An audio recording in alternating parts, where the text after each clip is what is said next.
Hello, students. This is The Pedestrian by Ray Bradbury.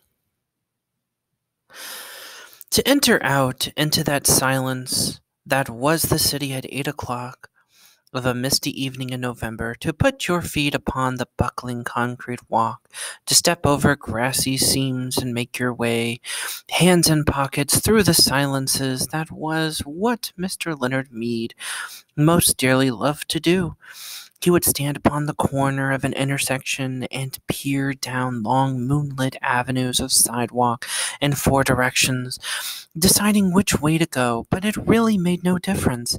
He was alone in this world of AD 2053, or as good as alone, and with a final decision made, a path selected, he would stride off, sending patterns of frosty air before him like the smoke of a cigar.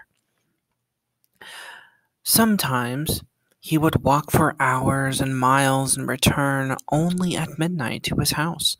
Then on his way he would see that the cottages and homes with their dark windows, and it was not unequal to walking through a graveyard, where only the faintest glimmers of firefly light appeared in flickers behind the windows. Sudden gray phantoms seemed to manifest upon inner room walls, where the curtains was still undrawn against the night, or there were whisperings and murmurs where a window in a tomb-like building was still open. Mr. Leonard Mead would pause, cock his head, listen, look, and march on, his feet marking no noise on the lumpy walk. For long ago he had wisely changed to sneakers when strolling at night, because the dogs in intermittent squads would parallel his journey with barkings if he wore hard heels, and lights might click on and faces appear, and an entire street be startled by the passing of a lone figure, himself, in the early November evening. On this particular evening he began his journey in a westerly direction toward the hidden sea. There was a good crystal frost in the air. It cut the nose and made the lungs blaze like a Christmas tree inside. You could feel the cold light going on and off, all the branches filled with invisible snow. He listened to the faint push of his soft shoes through autumn leaves with satisfaction, and whistled a cold, quiet whistle between his teeth, occasionally picking up a leaf as he passed, examining its skeptical pattern in the infrequent lamplight as he went on, smelling its rusty smell. "Hello, wind there," he whispered to every house on every side as he moved. "What's up tonight on Channel 4, Channel 7, Channel 9? What are the cowboys rushing? Do I see the United States cavalry over the next hill to the rescue?" The street was silent and long and empty, with only his shadow moving like the shadow of a hawk in mid-country. If he closed his eyes and stood very still, frozen, he could imagine himself upon the center of a plain, a wintry, windless Arizona desert with no house in 1,000 miles, and only dry riverbeds, the streets, for company. "What is it now?" he asked the houses, noticing his wristwatch. 8:30 p.m., time for a dozen assorted murders, a quiz, a review, a comedian falling off the stage. Was that the murmur of laughter from within a moon-white house? He hesitated, but went on when nothing more happened. He stumbled over a particularly uneven section of the sidewalk. The cement was vanishing under flowers and grass, and 10 years of walking by night or day, for thousands of miles, he had never met another person walking, not once in all that time. He came to a cloverleaf intersection, which stood silent where two main highways crossed the town. During the day it was thunderous surge of cars, the gas stations open, a great insect rustling and ceaseless jockeying for position as the scarab beetles, a faint incense putting of their exhaust, skimmed homeward to the far directions. But now these highways too were like streams in a dry season. all stone and bed and moon radiance. He turned back on the side street, circling around toward his home. He was within a block of his destination when the lone car turned a corner quite suddenly and flashed a fierce white cone of light upon him. He stood entranced, not unlike a night moth, stunned by the illumination, and then drawn toward it. A metallic voice called to him, "Stand still. Stay where you are. Don't move." He halted. "Put your hands up." "But," he said, "your hands up or we'll shoot." The police, of course. What a rare, incredible thing. In a city of 3 million, there was only one police car left.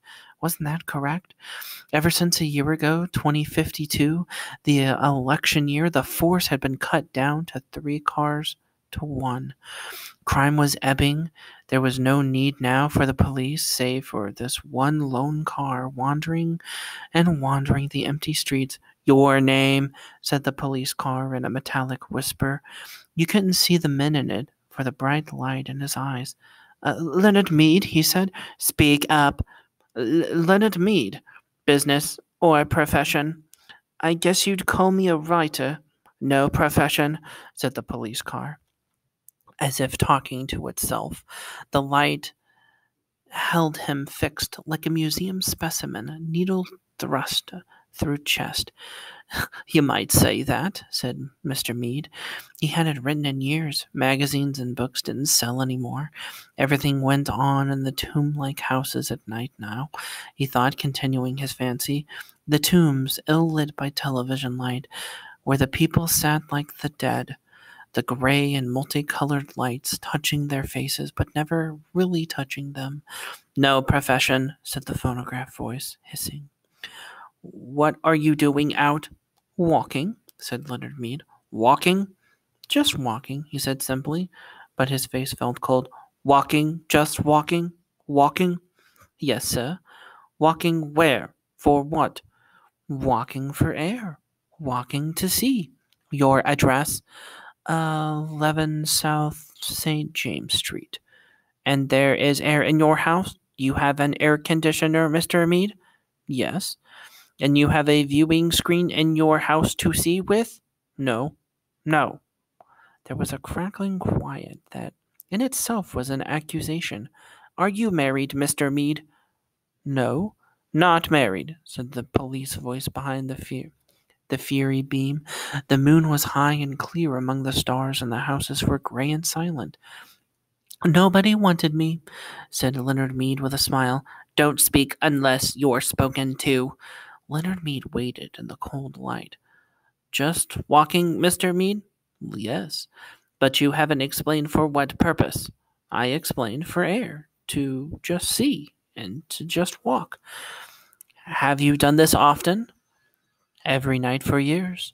The police car sat in the center of the street with its radio throat faintly humming. "Well, Mr. Mead," it said. "Is that all?" he asked politely. "Yes," said the voice. "Here." There was a sigh, a pop. The back door of the police car sprang wide. "Get in." "Wait a minute. I haven't done anything." "Get in." "I protest, Mr. Mead."